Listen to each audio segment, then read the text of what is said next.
Hello, ladies and gentlemen, and welcome back to the Zombie Train. This is episode number 276. I am your host, Ellis, otherwise known as Train Man, and with me, I don't have anybody. I don't know why I do the with me automatically now. We're working in Tolbrand, of course. We're working on some stuff that is just to the south of Mason's Landing, so working towards Mason Valley. Mostly terrain stuff. You can see more about it in the a construction video. But anyway, I had a question this week from Logan Elder, and he said, I have a question for you, I have a question, did you ever use railway slugs on trains? Now, I had to try to remember what a slug was, because the short answer is no. It's a very interesting question, I'll give you that. It's a very unique question, and it comes from a place of, it's a very unusual thing in railroading to see a slug at this point in time. Even before the war. But slugs are really just used when you can get extra tractive effort out of a single unit, and to that end they were useful. We threw around the idea a lot of the time of working a slug so that you could basically get more bang for your buck with the diesel fuel you were putting in and the tractive effort you were getting out. But the real bottleneck, once we had fuel, the real bottleneck was not fuel. In fact, it was relatively easy to get fuel once we started making it ourselves, because we could make it in pretty significant quantities without that much effort, at least enough of a quantity that would keep us going without much trouble. So that was all well and good, and so the problem became manpower, and the idea of slugs did come up again, if briefly, before we just settled on that multiple uniting was more than enough to satisfy our personnel demands. And personnel demands, they were significant. We did have pretty much a whole country to run, even if the usage of the lines was much less than they ever had been in terms of volume traffic. We employed a lot of people for track crews, for maintenance, and that left our cut of engineers, especially experienced engineers, a little bit slim. And we did our best to train new ones, but it became difficult sometimes with people all over the place out on the road to find individuals that were available for this. And it really came to a point, almost more than we'd ever really seen in history, where we, the railroad, were the largest employer, perhaps aside from the military, towards the end of World War Z, where we had pretty much all the resources we could need, and we just needed more people, more and more people. And yeah, our crew problems were, did a fairly decent job of solving themselves, at least a portion of them did a fairly decent job of solving themselves when we transitioned from steam into diesel. Now, the thing about that, steam engines, they're very good, but their shortcoming compared to diesels is that you have one crew for one engine and that's it. We didn't have a way to multiple unit steam engines. We never really did, and we don't. And we weren't really about to start working on one because, frankly, doing that sort of stuff mechanically is kind of absurd. At least we thought so. And once that, that it sort of came to pass that we dealt with the problems, pulling people off of maintenance assignments, track work assignments, industry assignments, that sort of thing, or borrowing people from the military to do some railroad jobs, while, we let our folks that knew what they were doing be the guys up in the cab. And, even as firemen, we would sometimes have to employ effectively novices, and it really did cut into our ability to be efficient. So, we were trying to get more out of our engines from the very beginning, and that's why we went for a lot of larger engines, even in the very beginning. Because we knew that we were basically getting more bang for our buck. We knew that the Zombie Train Incorporated would not be running extremely frequent short trains, would be running very infrequent trains that were loaded with as much stuff as you can put behind a single locomotive.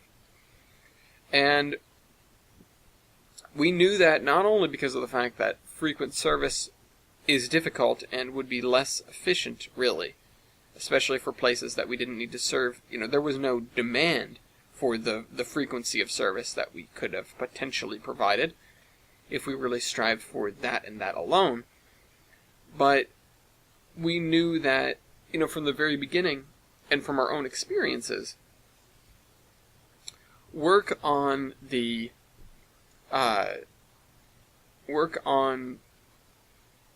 working on the Zombie Train, that having an experienced crew was something of a rarity. It was a little bit difficult to find or to do.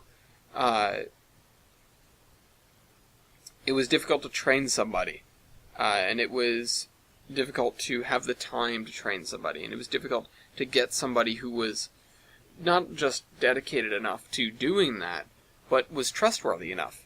Because there were plenty of times, especially early to mid World War Z, even before the formation of the Zombie Train Incorporated or just after, where we had plenty of people that, pretty much figured that they could make off with the train, or at least thought they could try.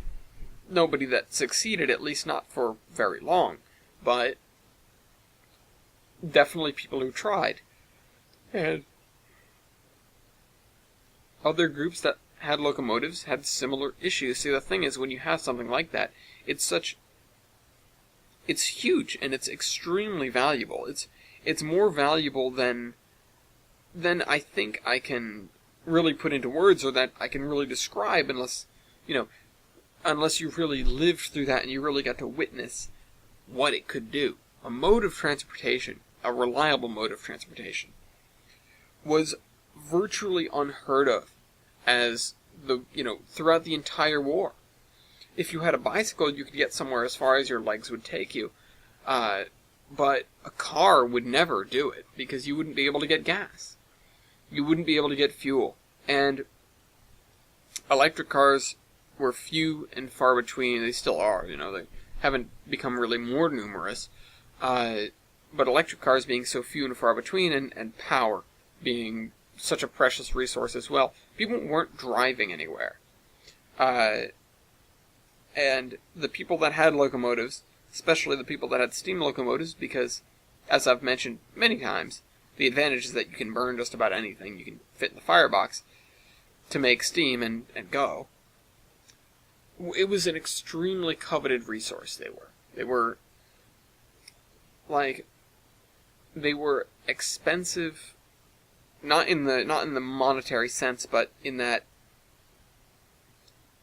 they were valuable. I don't know why I use the word expensive, but they were just valuable beyond what I could have anticipated at the beginning of the war.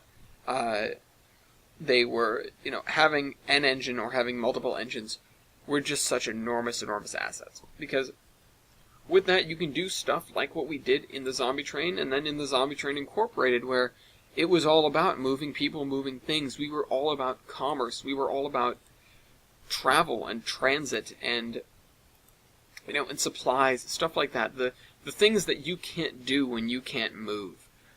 Taking people beyond subsistence farming and allowing them to trade with other people. It's the kind of thing where it's impossible without it. And without it, you can't really grow. You can't have specialization. You can't have, people of many different places working together, because they have no way to properly communicate or share resources or, even move people around. And even, moving a person might seem so simple, where, you can put them on a horse or you can get them walking and they'll eventually get there. But having, it being able to change the travel time of someone from days to hours is just unbelievable. And the reaction we got sometimes by offering our services was similarly unbelievable. the kind of thing where people, they lost this incredible tool, this tool of transit, this tool of motion, and they were almost, I would say, almost too quick to forget how useful it was. Almost too quick to abandon the idea of using it. And so we showed up, and it was like a game changer. It was like we changed the world. And in a way, we had. We'd changed the face of the apocalypse from something that was just utterly impossible to come back from, and you're going to live on your own in this tiny village and talk to the few people you know until either you die individually or you die as a group. And we changed that. Now, I've gotten a little bit far away from the question, but I don't know too much that we can do as a question. Now, the only time we really used slugs is when they just seemed like the best option. And that's when we wanted the simplicity that a slug provides, where it doesn't have another prime mover. And occasionally we did have to sort of jerry-rig an engine into a slug because we needed to move an engine, or we wanted the tractive effort of an engine, is really what I should say, because you can move an engine with another engine, no big deal. We would have to just direct wire them, and that was sketchy. And that was only one or two times that we did something like that. I don't know if anybody else got up to that, but, again, proven very sketchy. There were instances where we did have to provide power for a diesel-electric via alternate means, whether that be a generator, which can scarcely provide enough power, but we did our best with what we had, or via line-side electric lines where you're effectively trailing a massive extension cord that's otherwise impossible to get power from a nearby power source onto the engine without doing this. And we had a rig that we designed, and by designed I mean threw together, because what else were we going to do at the time, where we were going to run this diesel. We had electric power nearby, and it was effectively our only option. And I don't remember what got in the way of us using steam there, and it may have been that just an engine wasn't available. Now, and I say I'm using I very loosely here. This is one of the things that I didn't, physically sit in place for. It's something that I heard about because people had done this at some yard, where they needed to move stuff around. They didn't need to go a great distance, but they did need power for their engine. And they had physical power. They didn't have either fuel or they didn't have a steam engine on hand, but what they did have was power, some cabling, some brilliant people, I would say, and a diesel electric engine that they could get away with doing this with, which is nuts. But they did it. And they ran an engine via extension cord around an area of their yard. It's insane, but they did it. Now, that's sort of a slug without a mother, I guess. There were times we did the opposite. There were times that we had fuel, and we used a diesel engine as just a generator. That happened more often. That happened with a lot of people. Not just us, not just the Zombie Train, not just the Zombie Train Incorporated, but people realize that there is the word electric in diesel electric, and so they realize they can capitalize on the fact that there's electricity. So there were a couple of communities that were powered by this, and we sort of showed up and realized that, wow, you guys are using a locomotive for this, and you guys are going to run out of fuel at some point. And those were really the only times we found and moved fuel for people, because a lot of times people didn't have that much of an option. You have to make electricity somehow, or, if you have a community that lost electricity at the very beginning of World War Z, and never got it back, they may learn to survive without it. But if you have a community that improvised it, there may be a point where they're almost past a point of no return. But anyway, hope you guys enjoyed this video, and I will see you guys next week. Keep asking interesting questions, of course. Trainman out. That was a little early.